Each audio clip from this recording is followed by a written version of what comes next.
I hear people constantly talking, I got laid off from my job, I can't find work, money is tight. People are ashamed to talk about it. It's really hard. It's really a blow to somebody's ego to lose a job after 20 plus years working there. There's been an increase in people coming to the group that I facilitate. I got a call from a minister, and she was really concerned about the members of her parish, several in particular, who were thinking about suicide. We've had problems in our schools where young teenagers have been committing suicide at alarming rates. A lot of kids feel like they just don't really have someone who will listen to them, and so when they don't have someone who will listen to the small things, those small things build up and build up and build up, and then eventually, you have a huge problem. People want to talk so that they can have those few moments, the pain goes away for a period of time. Mental pain, psychological pain, maybe even physical pain. 3 years ago, March 25th, this March 25th, I lost my husband to suicide, and I was 4 months pregnant at the time. Nobody wants to do it, but they feel that just to get past this pain that they're in, it's their only way out. And you just see something deep inside you that is eating away at you. And I truly feel like that's where my husband was at. It's not about death. It's about stopping the pain. When you're feeling like my husband was feeling, he was not letting anyone else into what he was going through. I looked at the stats one day and could not believe how many calls we actually weren't able to answer. And as great as it was that we were there taking the calls, it would be even better if we could take the rest of those. And it's sad when someone tells you that. Would you stay on the phone with me for 5 or 10 minutes? I'm not going to talk to anybody else during the course of the day. The parents that are worried and stressed, putting that worry and stress on their kids. The kid trying to take on more than they necessarily can. That's when things get tough.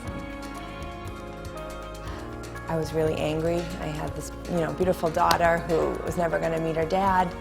And you can kind of dwell on all that.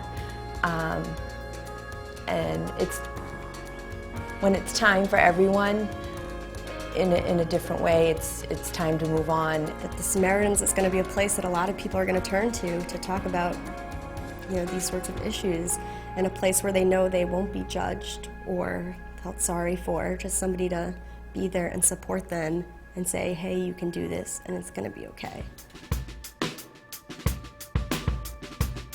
When I went to the first Commonwealth Corps training and met all these people from different services who were helping with different services, I could see how us coming together would be so much stronger than what any one of us could do on our own.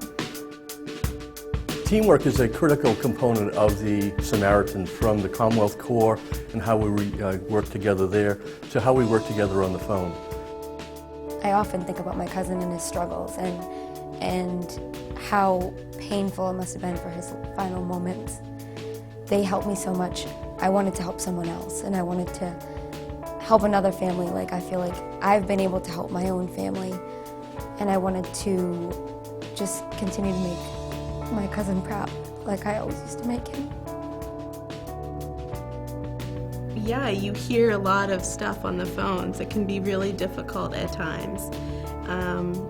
But there's such a support network within Samaritans volunteers, the staff, everybody sort of is together.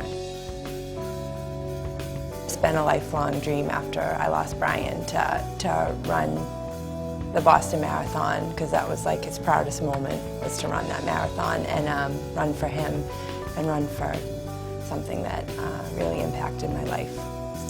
It's definitely about hope. I have so much more faith in even just our community. I really feel like, we're making a difference. Any student can really befriend any of their peers, and really try and make a difference towards fixing this problem that really kind of has hit our community hard in the past few years. We all do completely different things, and yet we can all come together and still volunteer because anyone can listen. Some people have gone through way too much.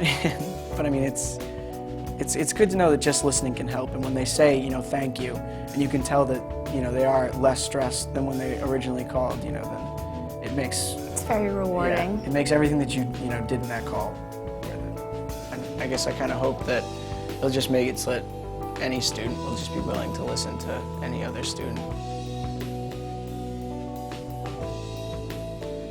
Me and the rest of the Needham volunteers, we all want to bring hope to our community, because for a while there, people were panicking.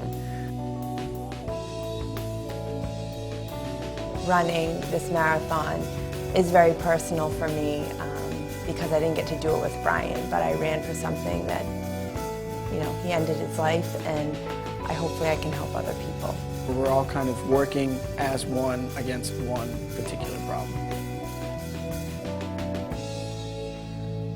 I often feel like people don't care about other people. Just, you know, if somebody bumps into you, they don't say they're sorry.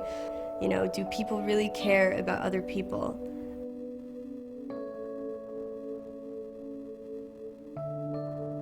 And then, you know, I come to Samaritans and I see all these people who volunteer their time so selflessly to be there for other people. And I'm reminded that there are people who care about other people and really want to do something positive for the world.